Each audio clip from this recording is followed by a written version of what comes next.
आज मुझे जाना था जयपुर। टैक्सी बुक कर रखी थी तो टैक्सी के आते ही मैं रवाना हो गई। रास्ते में काफ़ी ट्रैफिक मिला। कैसे तैसे ट्रैफिक से निकले और एयरपोर्ट पहुंचे। फ़्लाइट के लिए मैं हमेशा इनफ टाइम मार्जिन लेकर चलती हूँ क्योंकि रास्ते में किसी भी कारण से डिले हो सकता है। टिकट चेक कराने के बाद मैंने चेक इन बैग ड्रॉप किया। मैंने अपना बोर्डिंग पास कलेक्ट किया एंड सीधा निकल गई सिक्योरिटी चेक के लिए। सिक्योरिटी चेक कराने के बाद मैंने टाइम देखा। I was ahead of the schedule.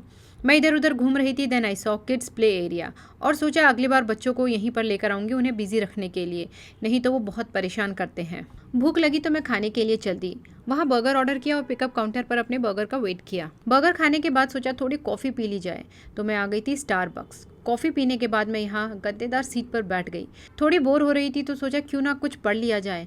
पहले सोचा नॉन फिक्शनल बुक पढ़ी जाए, लेकिन माइंड चेंज किया और ले ली फिक्शनल बुक। थोड़ी देर पढ़ने के बाद में मुझे लगी प्यास तो मैं यहाँ पानी पीने आ गई। पानी पीने के बाद देखा वेइंग मशीन, तो मैंने अपने हैंडबैग का वेट चेक किया और ये निकला अराउंड 8 kg। उसके बाद दोबारा फ्लाइट का स्टेटस चेक किया। अभी भी टाइम था तो थोड़ा टीवी में फुटबॉल मैच का आनंद लिया। उसके बाद सोचा शॉपर स्टॉप में कुछ विंडो शॉपिंग कर ली जाए। मैं यहाँ आई तो थी विंडो शॉपिंग के लिए, लेकिन मैंने यहाँ से ले लिया था ये neck pillow. It will be useful on the flight. वापस आते समय सोचा डोनट खा लिया जाए, लेकिन टाइम नहीं था। अब टाइम हो गया था बोर्डिंग का। बोर्डिंग चालू हो चुकी थी। वहाँ बोर्डिंग पास चेक कराने के बाद में मैं सीधा आई गैंगवे पर। वहाँ थोड़ा क्यू में लगने के बाद एक बार फिर से मैंने बोर्डिंग पास चेक कराया। उसके बाद आ गई फ्लाइट में, अपना सीट नंबर ढूंढा और बस बैठ गई। इस बार मुझे आइल सीट मिली थी। I am more comfortable on the aisle seat than a window seat. यहाँ पर मेरा साथ देने के लिए एक टीनेजर बॉय अपनी विंडो सीट पर बैठा था, जिसको काफ़ी नींद आ रही थी। थोड़ी देर बाद फ्लाइट अटेंडेंट्स ने पैसेंजर्स को खाना सर्व करना शुरू किया। ये देख के मुझे भी भूख लग गई और मैंने भी अपना खाना निकाल लिया, पराठे, सब्जी और उद्दीन वड़ा, जो कि मैं अपने घर से बना के लाई थी। मैंने अपना खाना फिनिश किया और अभी भी मेरा कंपेनियन सो रहा था। थोड़ी देर बाद फ्लाइट ने जयपुर में लैंड किया और पैसेंजर्स अपनी सीट से उठ चुके थे डिबोर्ड करने के लिए। यहाँ पर इस बार गैंगवे नहीं था। हमने यूज़ किया टोएबल एयरक्राफ्ट लैडर। ये एयरक्राफ्ट का इंजन है जो इसको ऊपर उड़ाता है। मैंने एंटर किया जयपुर एयरपोर्ट टर्मिनल में और सीधा निकल गई कैरोसल की तरफ। वहाँ से मैंने अपना लगेज कलेक्ट किया, ट्रॉली में रखा और बाहर की तरफ चल दी। बाहर आते ही मैंने टैक्सी बुक की, जो कि थोड़ी देर बाद में आई और मैं सीधा निकल गई अपने डेस्टिनेशन की तरफ।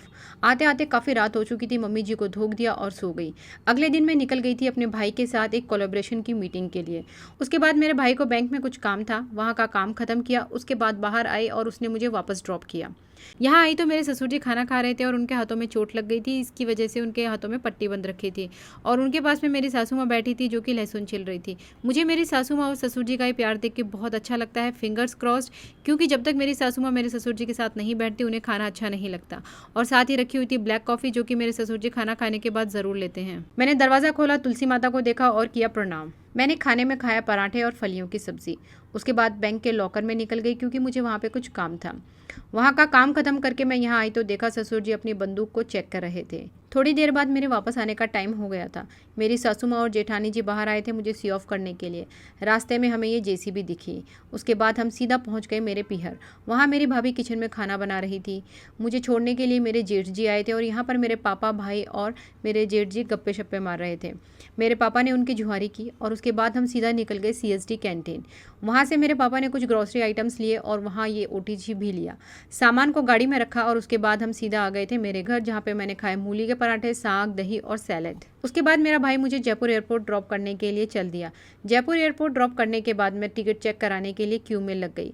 उसके बाद चेक इन काउंटर की तरफ चल दी। वहाँ पर चेक इन बैग को ड्रॉप किया और बोर्डिंग पास कलेक्ट किया। बोर्डिंग पास कलेक्ट करने के बाद में मैं चल दी सिक्योरिटी चेक के लिए।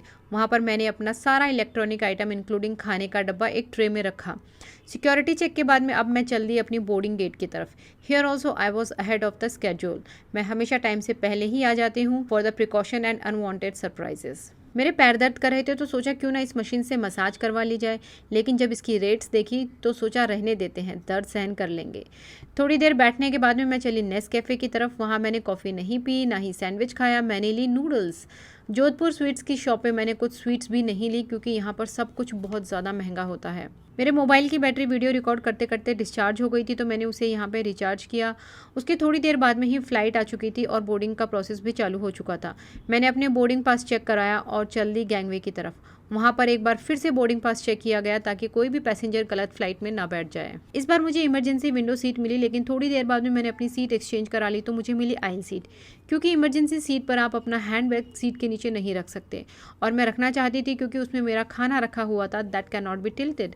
Anyway I always prefer aisle seats. थोड़ी देर बाद में मैंने खाना खाया, मूली के पराठे और चटनी। यह है गैली, फ्लाइट का किचन जहाँ से पैसेंजर्स को खाना सर्व किया जाता है। फ्लाइट लैंड कर चुकी थी और इस बार हम टॉयबल एयरक्राफ्ट लैडर से नीचे उतरे इंस्टेड ऑफ गैंगवे। अभी भी पैसेंजर्स एयरप्लेन से बाहर आ रहे थे। बैंगलोर एयरपोर्ट पर आने के बाद मैंने एक ट्रॉली ली और कैरोसेल की तरफ चल दी। मैंने अपना चेक इन बैग कलेक्ट किया, ट्रॉली पर रखा सामान और बाहर की तरफ चल दी। बाहर आने के बाद पिकअप पॉइंट नंबर 12 पर मैंने अपनी टैक्सी का वेट किया। मैंने टैक्सी पहले ही बुक करा ली थी so that I don't have to run around for the taxi. मेरी टैक्सी आई और लगेज गाड़ी में रखा और बस चल दिए अपने घर की तरफ। घर आते आते काफ़ी लेट हो गई थी, बच्चे सो चुके थे। Thank you so much for watching this video. See you in the next video.